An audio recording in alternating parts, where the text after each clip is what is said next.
Miss Liz, tea time, yeah, making a difference, one cup at a time, tea time, yeah, Miss Liz, tea time, yeah, making a difference, one cup at a time, tea time. So be sure to grab your tea, grab a seat, and tune in to Miss Liz. Tea time, making a difference, one cup at a time. Tea time, yeah. Tea time, time.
Well, welcome everybody. We are in the evening. We had an amazing day. This morning we started off with Michael Gardner, and then we went over to Jeff Risley. Now we have the incredible Scott Overton sitting in the back, and we're going to talk some science fiction. Like this afternoon, like I said with Jeff, we're going to keep talking science because he brought up some science too this afternoon. So we're going to just keep it going with science. So grab your tea, grab your coffee, grab your dinner if you haven't eaten yet. And it's really important, and we're going to get started here, and we're going to get Scott to share us a good cool tea as he's sitting in the back getting his tea brewing. Disclaimer for Miss Liz's Tea Time live show. Miss Liz myself is going live using StreamYard. Before leaving a comment, please grant StreamYard permission to see your name at StreamYard.com. Please be advised that the content brought forward for any Tea Time show hosted by myself, Miss Liz, is always brought forward in good faith. However, may bring forward dialogues and opinions that are not representative of my platform. The facts and information are perceived to be accurate at the given time of airing. All Tea Time guests and audience participants are responsible for using their good judgment in taking any action that may relate to the discussion. The content brought forward may include discussion for some where they may be emotionally at risk, and it is significant to know that the show is engaging in forms only to offer and inspire awareness and connection, and is not providing therapeutical advice. If you have any questions about the disclaimer or the panelist discussion, you may freely contact me, Miss Liz, through my email at bookingmissliz@gmail.com. Moving forward, should you choose to voluntarily participate in tonight's show in any aspect, I myself, Miss Liz, welcomes you. And should you decide that the show is not made for you at this time, I respect that, and I will see you at a later show at a later date and time. And again, all tea times are done on Thursday in 2023, unless it's a rescheduled tea time, then it'll be on Monday or Tuesday. Now, a little bit on Scott Overton. As you've seen in the intro video, there's science fiction, there's broadcasting. He's in Northern Ontario. Everybody knows Miss Liz is from Hearst, Ontario. I'm a Northern girl. So tonight we're going to talk a lot of Ontario and a lot of good things that a lot of people might not even know exist in Ontario, in the northern part. So we're going to get Scott in here. He is a broadcaster, previous morning show host, radio host, author of science fiction. He is an incredible community service volunteer. He's done amazing things with Easter seals and all of that good stuff. He decided to write science fiction. Where'd it go? Scott's first novel was a mystery thriller, Dead Air, is set in the radio world and was shortlisted for a Northern Light Award in Northern Ontario, Canada. Though trained as an actor in university, Scott left the stage and screen behind to become a broadcaster, and then finally pursued his lifetime desire to be a science fiction writer. Since then, he has taken the readers to strange places, including the human bloodstream in his science fiction novel debate, The Primus Labyrinth, a science fiction thriller that reviewers compared to the work of Michael Crichton. I think I'm saying it right. Crichton. I'll get him to say it when he's out here. And his novel Naïda chronicles a reluctant hero with an alien being living inside of him. And for more on Scott's incredible books and all of that, we're going to talk about that during the show today, this evening. I'm going to get Scott in here, and I'm going to take a sip of tea, and we're going to spill, and we're going to flow, and we're going to have some giggles. So welcome, Scott.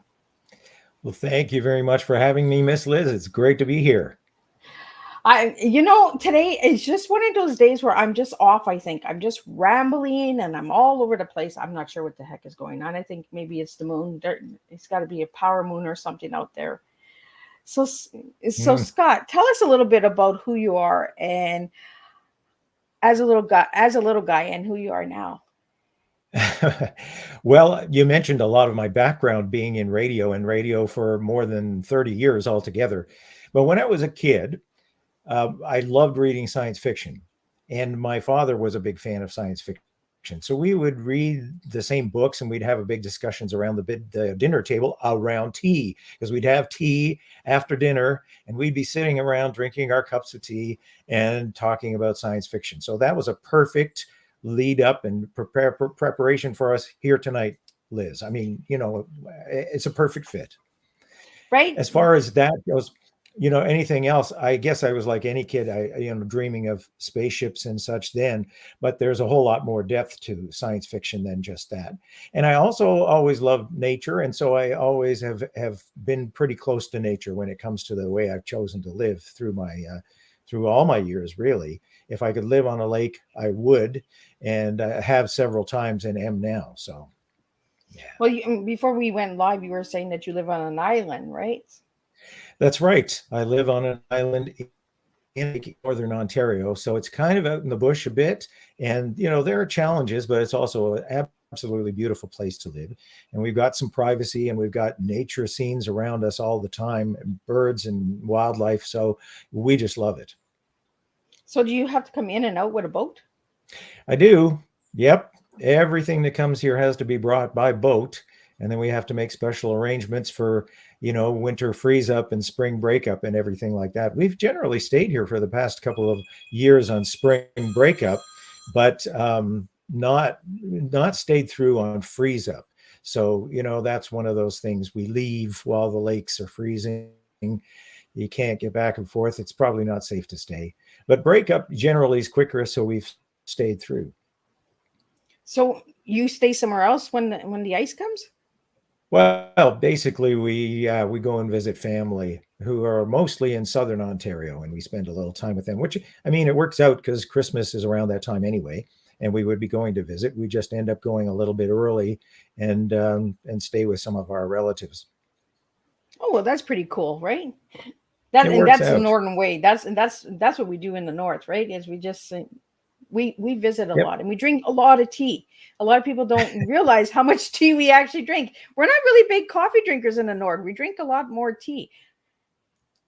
Well, I drink coffee in the morning and I drink tea in the evening, after dinner, always. And sometimes for an extra drink, in the later evening, herbal tea or whatever, Yeah, my grandma always used to have her hot tea, but then she put like a little bit of spice in it. And she'd be like, "You guys didn't see that bottle." We're like, "Okay." I don't do that too much, but still, I can't say I never have. So, Scott, you started off with mystery and thriller. What got you into science fiction? Well, there are two sides to that question. As I was saying, I grew up with science fiction and loving it and always wanted to be a science fiction writer. But as you will know from talking to other writers, they always say, write what you know. So when I was a radio broadcaster, I thought it might be a good idea for my first published book to be about the radio industry. There are some books about the radio industry, but not all that many. And I thought I could offer something in the way of the inside view of how particularly a medium-sized radio scene book is set in Sudbury Ontario, which is where I did live at the time, and I still live fairly near there. It's a medium-sized city, and so a fairly small community, and there organizations featured in the book, like the Canadian National Institute for the Blind. I was a volunteer for many, many years for them. So I had that experience to throw in. And so that's basically why. And then after that book, I got into writing the science fiction. But that book is still my bestseller, really, because a lot of people think, well, I like mystery thriller ideas. And this is about a morning radio guy that I was. A death threat when he comes into work one day, and he wants to pass it off as a joke, but it's not. So it's about the vulnerability of media people, and he has to, first of all, cope with that unthinkable situation, and secondly, eventually try to figure out who and why he's having someone try to take his life. It's a good book, and lots of people love it, but they aren't always sure that they like science fiction, so they gravitate to that one first and then may try the others. I hope so. Well, and I guess as a broadcaster, you see a lot of things too, right? You get a lot of stories, and it actually brews in a pot, right? It's like, oh, I could change this character, I could change that story, I could twist it a bit. Yeah, absolutely. You meet an awful lot of people, and so many listeners are wonderful, but for good and bad, they think they know you, and they think you're part of their lives. They wake up every morning with you. They think of you as a friend, perhaps. But if you do something that really upsets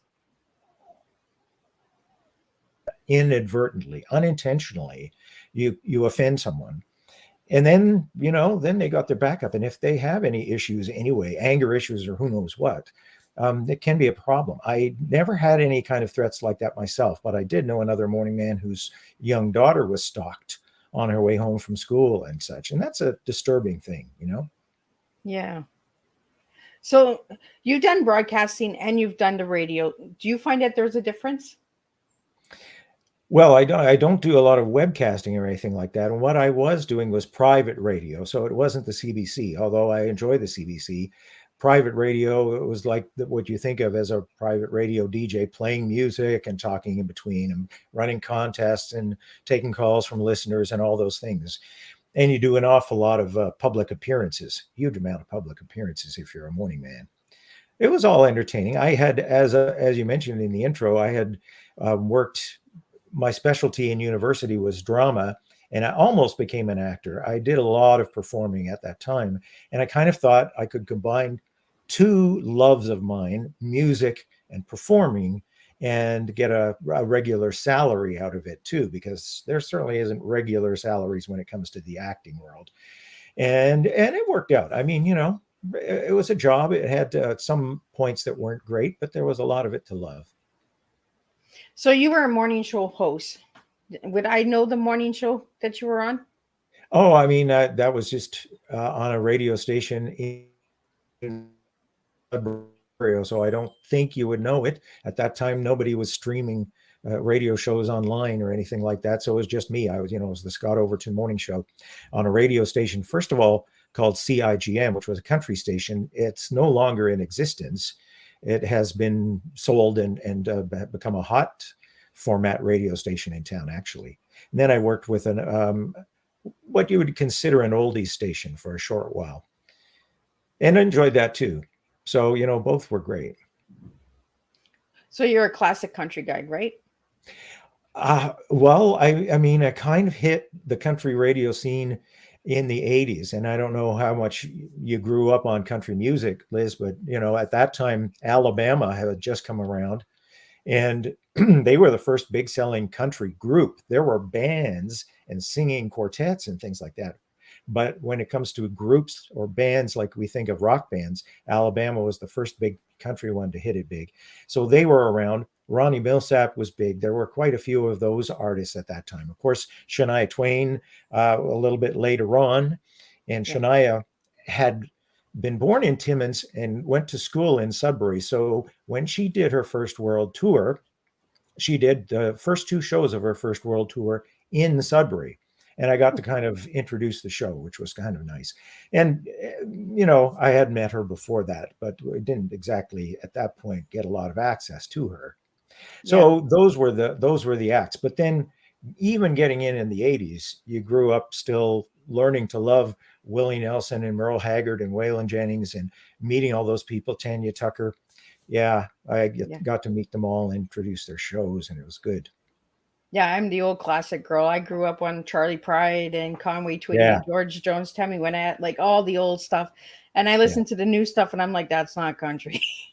Yeah, it doesn't do it for me the same. I mean, those people back in the day, the Merle Haggards and Waylon Jennings and stuff, they wrote a lot of their songs. They had a very, very distinctive sound.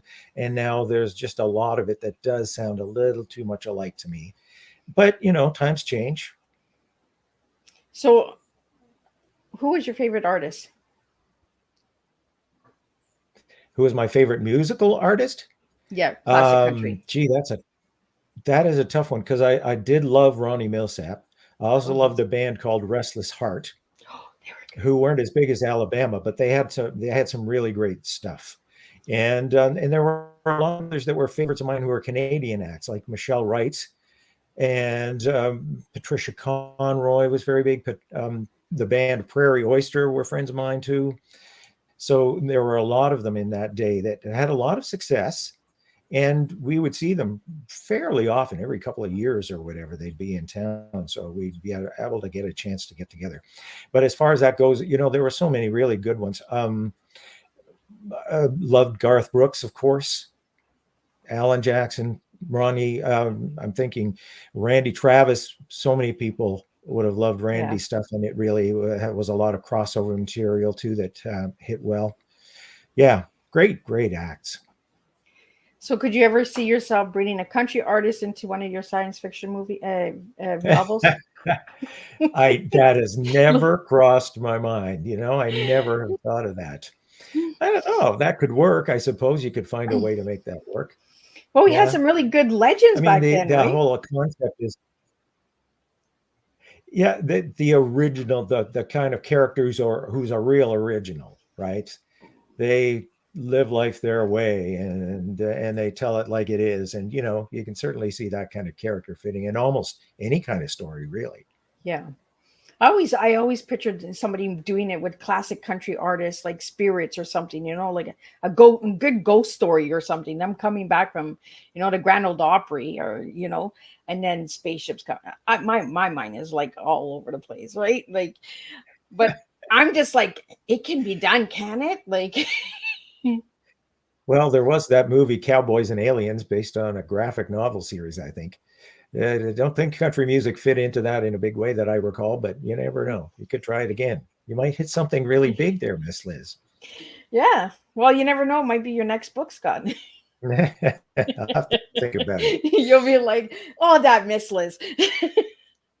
Get all the song lyrics. Actually, that's always a problem. My novel Dead Air, when I originally wrote it, my first one, I wanted to put in all kinds of song lyrics because it fits for a radio format sort of thing. I had all the song lyrics picked out, little snippets of great pop songs of the time, and I couldn't do it because it was just going to be too expensive.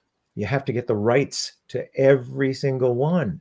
And I just can't. It would have been great though. Yeah, it just going outside of the box, just thinking outside of the box and doing it. That's what aliens do, right? That's what spaceships is all about, right? They're different, they're unique. They come and they glow.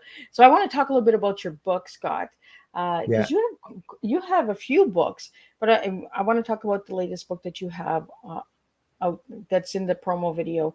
Let me see. I got it here. Augment Nation. Yeah. So let's talk about that one.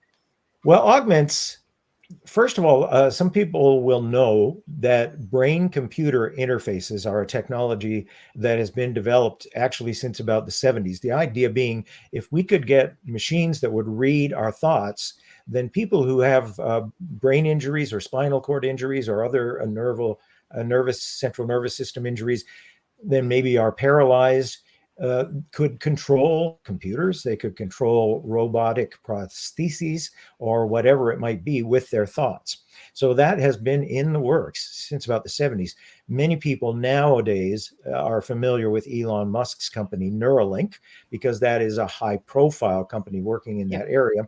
And it just about a month or so ago got approval for their first human testing from the FDA in the States. So the idea being that you have a device with electrodes from that device planted in your brain to read your electrical signals of your neural synapses and everything like that, and actually interpret your thoughts so that you can do whatever it might be. It may be controlling a wheelchair or a robotic body for that matter.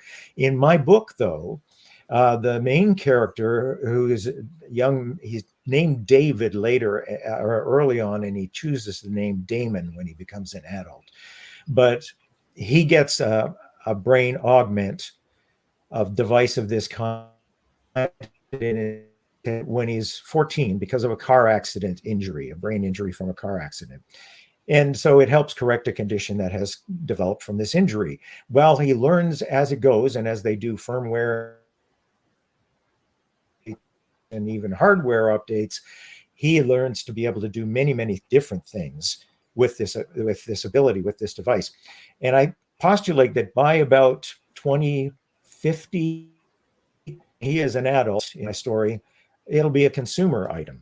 So these brain augments will not only be a computer that can do all the things that a computer can do to help your memory or your mathematics skills or whatever you might want, but also think your way to the internet.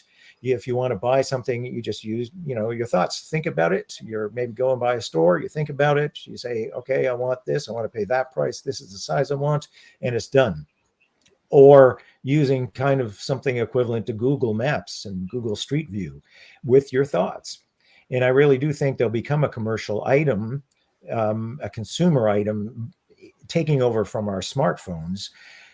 But there can be a lot of potential risks, a lot of great potential for good and a lot of great potential for harm, because we know with our smartphones, all the privacy and access to ourselves that we give up willingly by not reading the fine print in a lot of these apps and saying, oh yeah, I want reward points, or I want a free app, or whatever it is. And we give these companies access to our lives, personal information about ourselves. So it's a two-way street. And by the time this story takes place, as I say in a blurb for the book, marketing becomes almost like mind control. The marketing can become so invasive that it's very dangerous. And so it's a cautionary book that I would compare to even Fahrenheit 451 or Brave New World or 1984, if you want to go back that far. This is a technology that is coming, and we have to make decisions about how we want it to work and how we want it to be restricted and regulated before it gets here, or we could be in trouble. The laws are always behind technology. And this is going to be a very, very powerful and potentially very dangerous technology. So we have to get working on it. So what got you into that? Well, science fiction, as many authors will tell you, may be set 100 years, 1,000 years in the future, or the very near future. Essentially, though, in reality, it's about today. It's about our lives, our society. So this book is really about our smartphones and the risks that we find with that. And although I don't get into the AI thing, artificial intelligence, because to me, the idea of having a device that works with your thoughts and actually has another personality there could be very schizophrenic. I didn't really want to go there, and I don't think people would want to go there. But the technology is still one of those things that has, as I say, huge potential.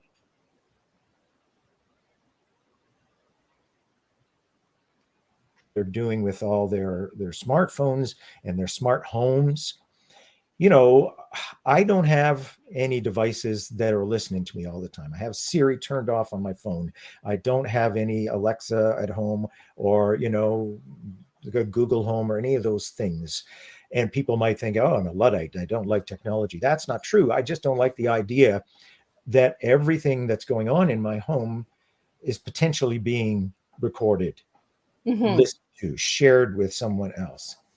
So it's a privacy thing, not an Yeah. anti-technology thing. Yeah, I feel the same way, right? That like, why should they have all of that access to the private home?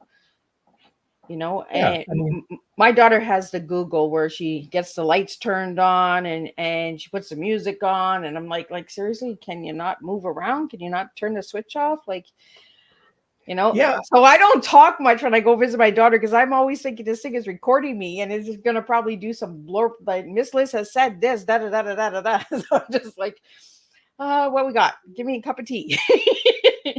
there are anecdotal stories where in homes have been taken by some of the people in some of these workplaces that monitor these things and potentially record it, potentially get in the wrong hands. How much truth there is, I don't have the proof on hand, but I don't want to take a risk personally. If you have this device listening for you to say, "Hey Alexa," or "Hey Siri," then it's on and it's linked to some central server somewhere. You can't say that it's not listening. It is listening Yeah. because it's listening for you to say that word and then do what you do immediately. You're not going to wait for some long 30-minute boot up when you say, "Hey, Alexa, tell me where the nearest pizza restaurant is." You want that instantly. So it's got to Yeah. be listening and hooked up constantly. Yeah, that's where my fear comes in with technology. That's just a little bit over too much for me. It's in breaching my privacy, like it's coming in my bubble, and I don't like it at all. My daughter thinks it's hilarious, and I'm just like no. And series I had on my phone when I first got it, and the thing was answering me, and I was like, I'm not even talking to you. Like, and my kids are laughing. They're like, "Mom, you're having a conversation with your phone." And I was like, "Well, that thing is answering me. I don't know how to turn it off. Turn it off."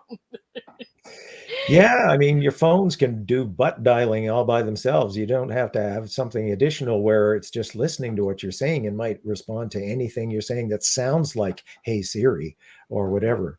You could be saying something that's totally unrelated, but it sounds like that, and go, "Yes, what can I do for you?" Yeah, Wait, it no, scared wasn't me talking to when you. yeah, it scared me big time when that. And how can I help you? And I was like, no, you can't. I don't know who you are. Like, just get Yeah. off my phone. Get out of my phone. Like, uh, So again, as I say, with me, it's not a matter of anti-technology. I love technology in so many different ways, but it's the privacy element of it that I'm concerned about. So that's what Augment Nation really is about. The main character ends up having to be, because he's had an augment, a brain computer interface installed, if you like, implanted in his head for all those years, about 10 years by the time they become really popular. He is uniquely placed and skilled and able to help people push back against some of the bad stuff that happens. So he's not intending to be a resistance leader or anything, but he kind of ends up doing that. But it's a very, very human story too. He struggles as an outcast, especially in school. He's different and, has to learn how all this works. I always like to have really strong themes, technology issue, strong characters, and very human stories in science fiction. I don't like just thinking of what's the next action yeah. thing I can make happen. I put lots of action in the books. Don't get me wrong; they're thrillers, but yeah, I mean, there's more important stuff in there. They're deeper than that. So is there any time travel in this book? Not in that book, but I have explored time travel. Not only in short stories, but I have one that has a time travel element, and it's a novel called "The Dispossession of Dylan Knox," and that's a long title, and I don't know whether people warm up to it a lot. But Dylan Knox being this character that ends up having multiple personalities in his head, and he's no longer there. And the way it happens, the very first page, the strong female protagonist runs into her old high school flame, Dylan Knox, and says, "Dylan, and she goes to give him a hug, and he says, "Have we met before?" That sends a red flag up right away, and she has to investigate and realize he acts like totally different people every time she spends time with him, and wonders, who are these people? Where or when did they come from? and what's their agenda.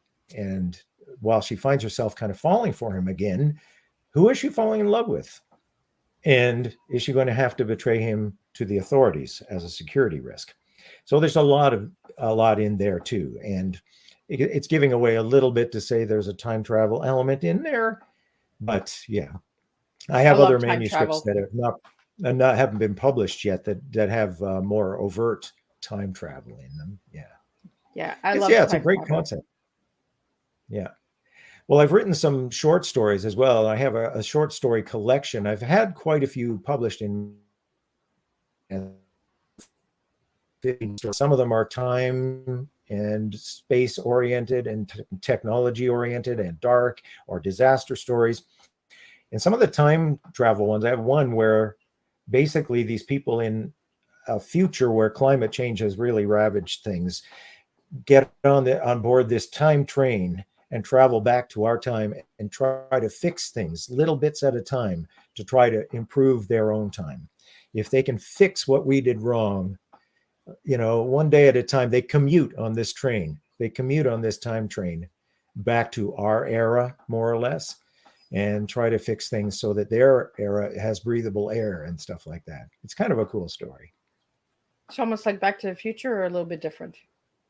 Well, anything could be related, I suppose, to Back to the Future. That's a classic movie, a wonderful movie. Right? That was good acting back then, too. Yeah. We need all the old classics. I'm like an old soul. My grandma tells me that all the time. I'm an old soul. Scott, I did notice that you have 3 books that are called Beyond the Time, Beyond the Technology, and Beyond the Stars. That's right. Yes. Well, when I put them out, I decided I wanted to have something inexpensive for people to buy online as ebooks. And so I gathered 3 stories on a theme in each of those ones. So, there's the first one was Beyond the Stars. So that's 3 stories of star travel, space oriented stories. And then Beyond Time is time travel stories, essentially. One of them it'd be kind of, well, I'd have to explain it. And the other, Beyond Technology, is various things related to technology. I have a couple of others that are mini ebook anthologies as well. And one is called Disastrous, because they're disaster stories. And the other is called Body of Opinion, because Body of Opinion is one dark story in there where a guy actually gets a replacement body that he thinks is grown in a vat. And it turns out it was actually previously owned, shall we say. So that one's a little bit different. But I collected all those 15 stories from those mini anthologies and put them in a 15-story paperback. So It's just available. It's just called Beyond as a paperback. So the 3 of them are all in one book. Yeah, well, those 3 anthologies are in that book as well as 2 others. So essentially you got 5 mini collections that are only available as ebooks, but if you want all 15 stories, you can buy them as a paperback.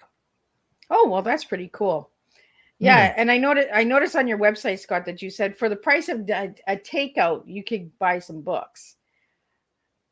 So I found that was really interesting. True, well, ebooks, of course, I mean, the big publishers charge a larger price for ebooks. But even though my first book was published by a traditional publisher, and other ones I've published since then, but they are $5.99. And that's the price that I charge for them. It's just a very low price for a novel. And the ebook collections, I think, are $2.99 or $1.99. Now I can't even remember. Actually, my first one, Disastrous, is always free, unless Amazon decides not to do that sometimes. But yeah. Yeah, Amazon, they pick and choose what they want to do with our books. Well, they're supposed to, match the price everywhere else. So if you put it free everywhere else, technically they'll make it free. But sometimes you kind of look and go, wait a minute, you're charging people for that one. Okay, I'll fix it if I can. But yeah, $5.99, and I generally charge. I think my paperbacks are $22.95. And as a Canadian yourself, you'll know that Canadians get charged a lot more than the American price. Yeah, and yeah. same. I try to keep them the same for both Americans and Canadians, even though there is a big difference in our dollar, the value of our dollar. That's just something I try to do to help our fellow Canadians a little bit if I can. Yeah. Well, the exchange rate is always a killer, right? Everybody's like, "Oh, it's only 9.99 US." Yeah. When we do the exchange, it's almost $18.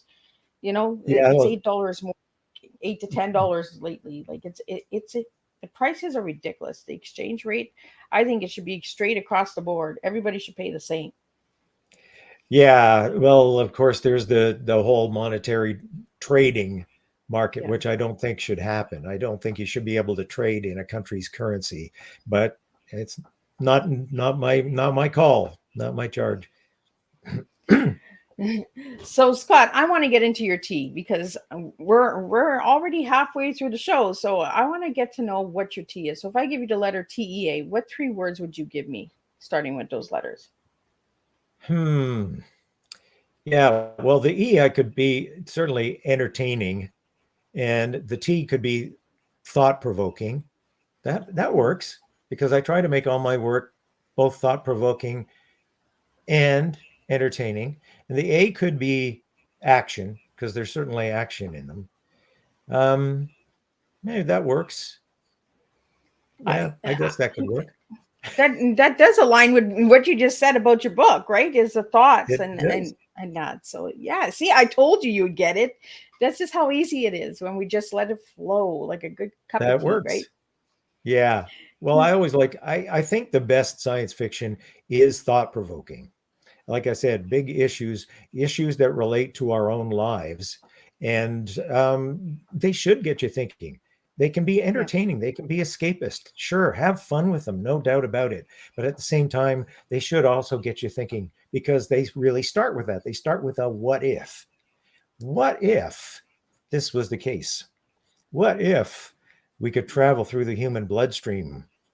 Because that's what my first science fiction novel is. It was kind of an homage to a movie called Fantastic Voyage back in the 60s, had Raquel Welch in it.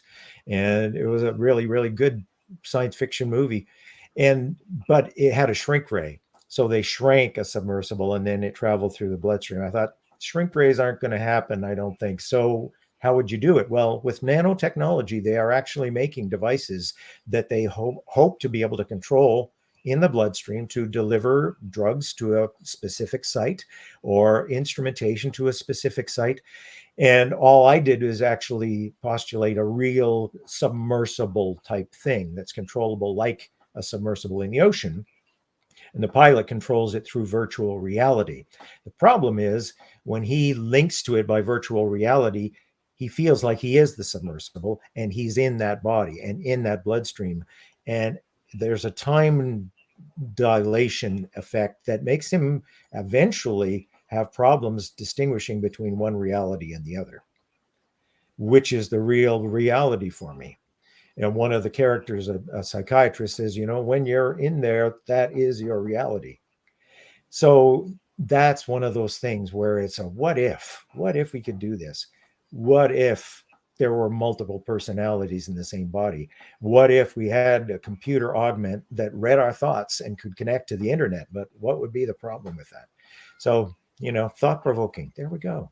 Educational or entertaining would work, and action. Well, there are always thriller plots there. So Scott, do you know anybody with like multiple personalities or disorders like schizophrenia? No, I've never known anybody that I knew had schizophrenia. I have known people who are, that have, various mental issues, I guess you would say. Uh, but then they call them by different terms from time to time. I've never experienced that myself, but it would be very difficult. It would be very difficult to do it. Now, in this case of the dispossession of Dylan Knox, although the name dispossession is kind of riffing on demonic possession, that's not what it's about. Dispossession means actually dispossessing someone from where they belong. They no longer belong there, or they're pushed out of where they belong. So that is what happens in the story. Dylan Knox isn't in that body anymore. It's his body, but there are real personalities in there. They're not demons. It's not a schizophrenic thing, or what do they call it? Dissociative personality disorder or something. I Yeah. believe it's close to that. They call it now. What we used to call multiple personalities. Yeah, Yeah, they keep switching the names, right? That one year it's called this, the next year it's called this, and then it's after no, there's two different separate identities. Because I was diagnosed with the DID, the dissociation disorder, and really. yeah, at first I was diagnosed with schizophrenia, and then it was multiple personalities, and then it was the dissociation disorder. So they just keep switching it. They just keep giving you different labels and names, and then Mm. they find out, oh, it's not that, it's this. So I was like a jar of jams, right? They just kept giving me labels, and it was a different jam. What jam are you getting this month? And I was just like, so I'm really intrigued with when you're Eh, talking about the mind and the thought process and all of that, because sometimes our thoughts, they do separate into different pods, you know and then we'll be doing dishes and our mind is somewhere else, and we kind of move all over. So if you had a superpower, or you could have a superpower, Scott, what power would you like to have? Well, I think if it came right down to it, it'd be like what Professor X in the X-Men, who thinks things with his mind. He has powerful telepathy, he has powerful other mental abilities. So it'll probably be that. When I was a kid, I loved a book called The Chrysalids by John Wyndham. It's a classic, goes back to the late 50s or early 60s, maybe, where these kids develop telepathy essentially among themselves in a community after a nuclear war has just devastated most of the world, and they live in a pocket of civilization where people are really afraid of mutations from this nuclear fallout and everything like that. And essentially, the telepathy that they develop is probably a mutation, but they have to hide it because otherwise they'll be killed.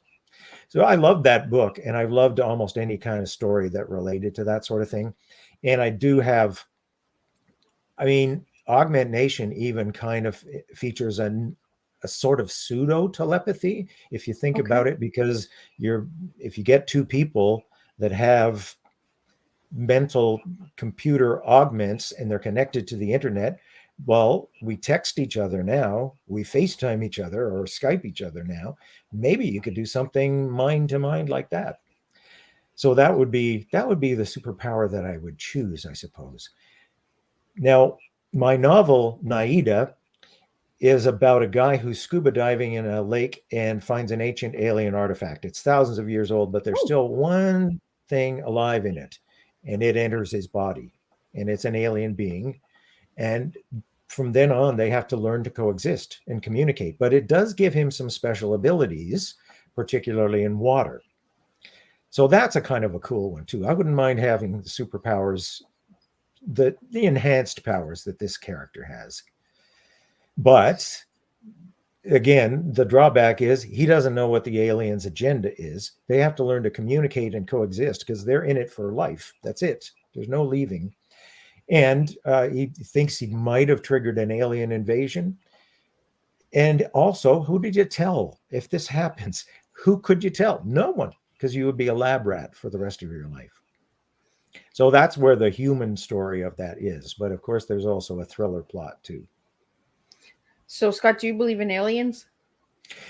I I'm one of those people that kind of sits on the fence where I say this universe is simply too big for us to be alone, be the only life forms and even the only sentient life forms in it. I just can't accept that there would be no other beings of intelligence and sentience anywhere else in the universe. Have they come here? I don't know.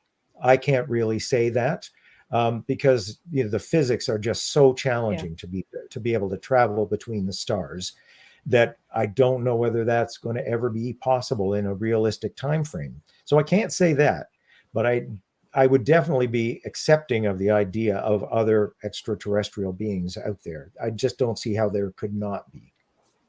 Yeah, for me, it was always the movies, right? Where did these creatures come from? How did they create this makeup? Where just, Hmm? this, like, where did the thoughts come from? And Does they look somebody like like it, humans.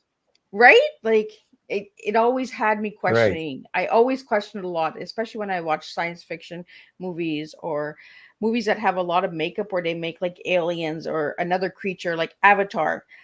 Is that species here? Do we actually have avatars here? You know, I always ask my kids are always like, "Mom, like, come on." And I'm like, "No, like seriously, it is big. The universe is big. So we got to have somebody else out here, you know?"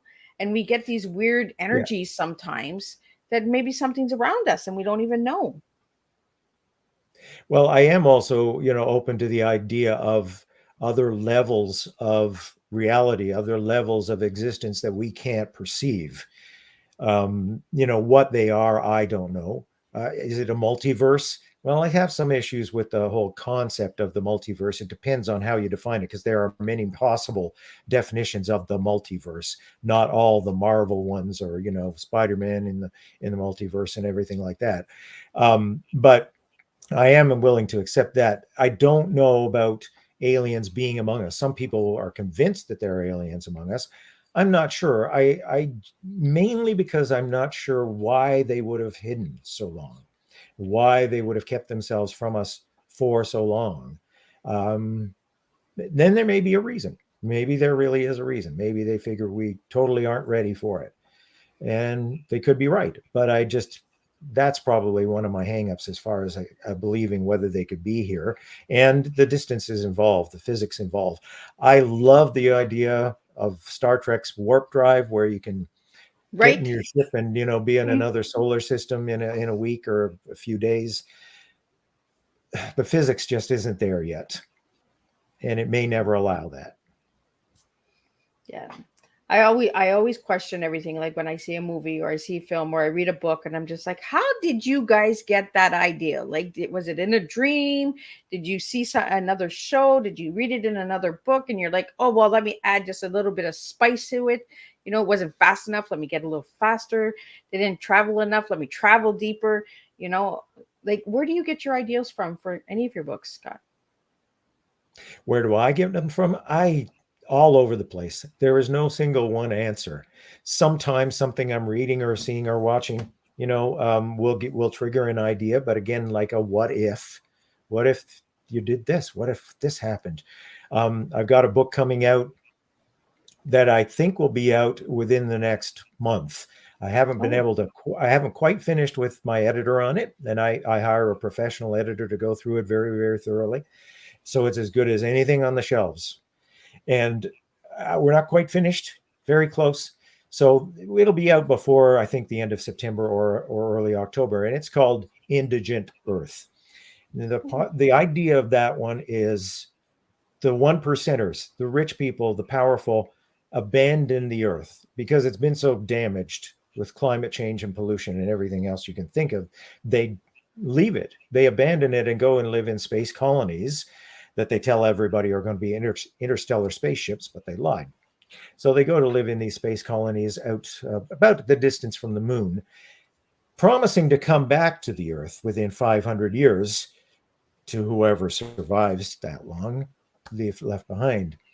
And so this story is set in the time that they've decided to come back. And one of the main characters is a man who lives in a very simple, primitive kind of village, but very comparable to what we think of as a First Nations reserve or reservation, forced into that kind of community. And the other character is someone from the space colonies, who she's a video presenter and actually part of the very high up social hierarchy. Fire and water, one of those fire and water pairings. But it's very much thematically about colonialism, as you might have guessed. wow. So, I'm looking forward to that, where the idea for that came from colonialism. And, there are other different ones. I have another story where I think that maybe Elon Musk's Hyperloop idea was the impetus for it, because I kind of have people on a Hyperloop type train get launched into the future because of an accident. Uh, they come from all over the place. But the thing of it is as a writer, I write science fiction because I don't have ideas for the other kinds of stories. I don't get ideas for historical fiction or family dramas or any of those things. I don't Yeah. know how people could come up with ideas that are fresh about those topics. All the only fresh ideas I can come up with are kind of science fiction, oddly out there, off the beaten path kind of ideas. So when you were in school as And a little even then, they're boy, not always, so Scott, as a little Mhm. boy, when you were in school, what was your favorite subject in school? Oh my gosh, I don't even know. I mean, certainly I did like science, but I was really into English. I was really into reading and literature and everything like that. So I read voraciously even as a kid. I guess that'd have to be the answer. I never thought about what was my favorite class in school. That's really bizarre. Yeah, because Caught me off I'm guard. as you're talking and sharing about your books, I'm like, he had to have loved science, you know?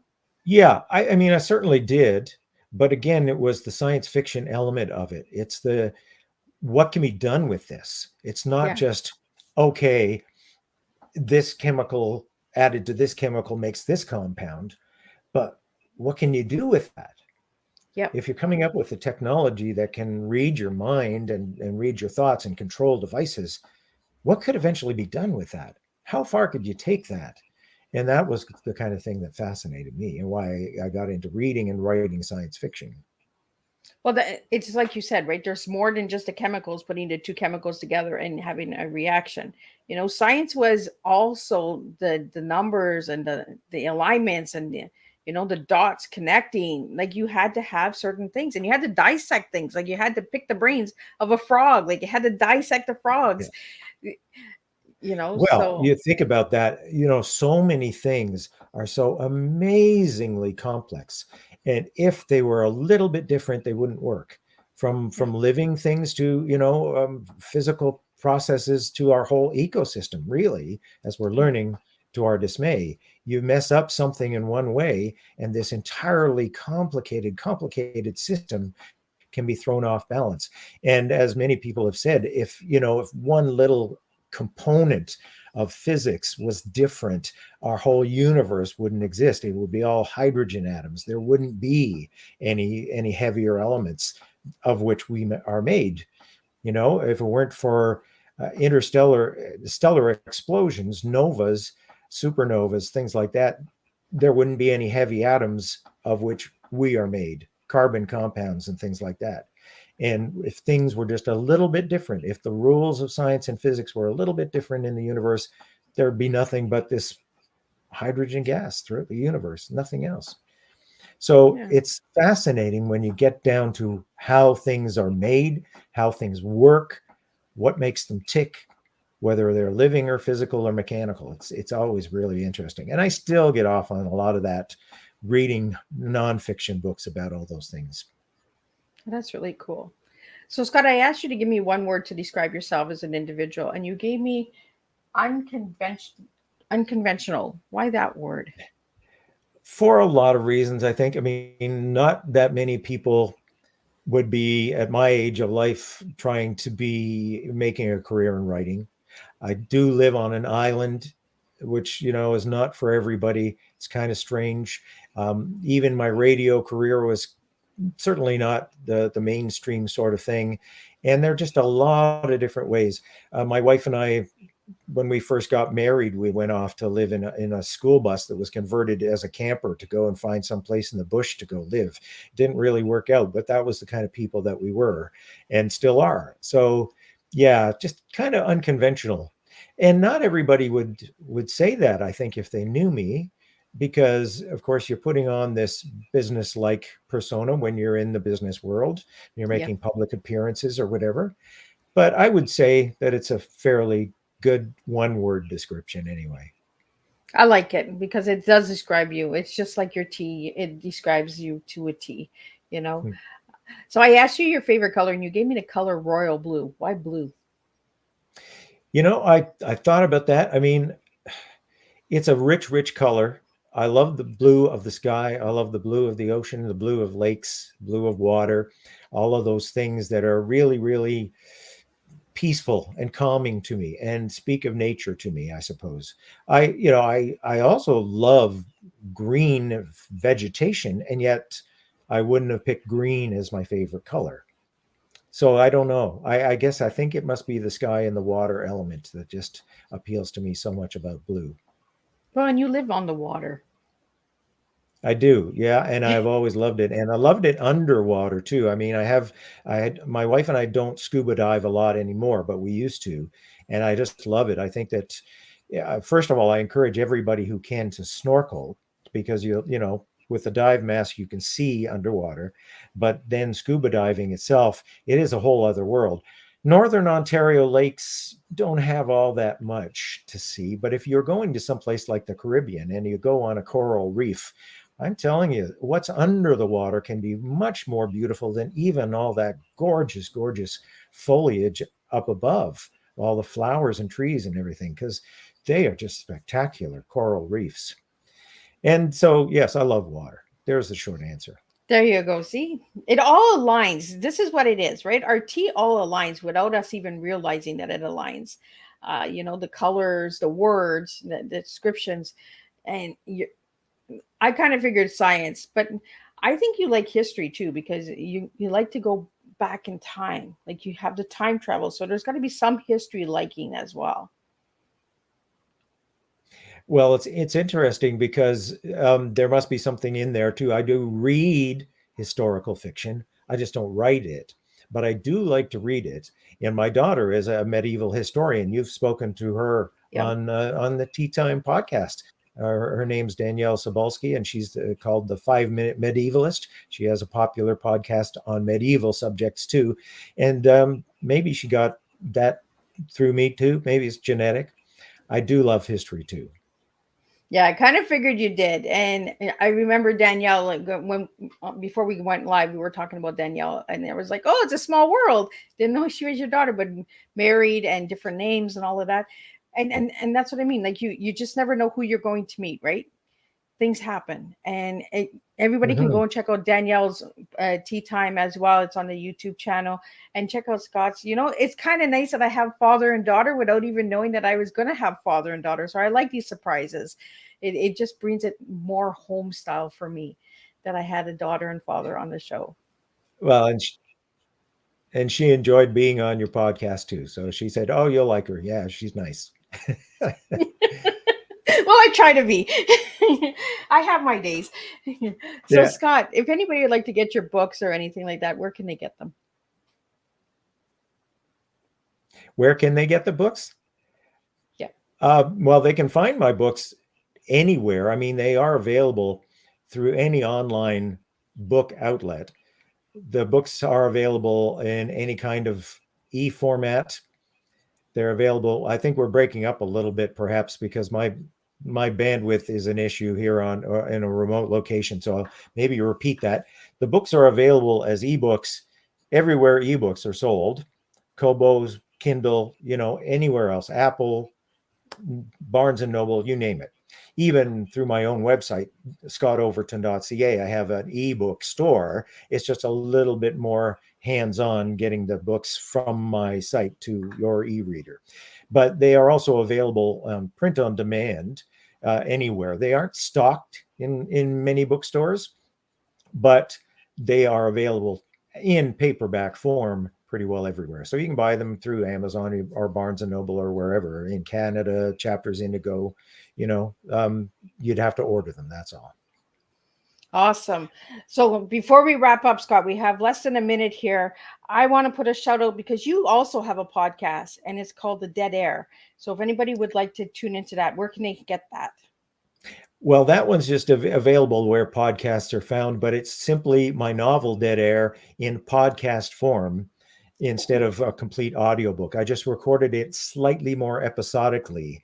So it's that book, and there's nothing updated. It's not updated regularly. It is that novel, but kind of created as a podcast, just a different way of taking that same content and enjoying it. Oh, awesome. So any final words before we wrap up? No, but I just to say, well, it's been a pleasure and we've had a great chat. We could go on for a long time, I know, but I do hope everybody will check out my website, which is simply www.scottoverton.ca, SCOTTOVERTON. And it has book trailer links. It has links to where to buy the books. It has sample chapters of the descriptions, the own bookstore. It has some of the things in audio and some free stories in audio and text, and a whole lot there. So you can spend a lot of time there and certainly learn about everything I've written. Awesome.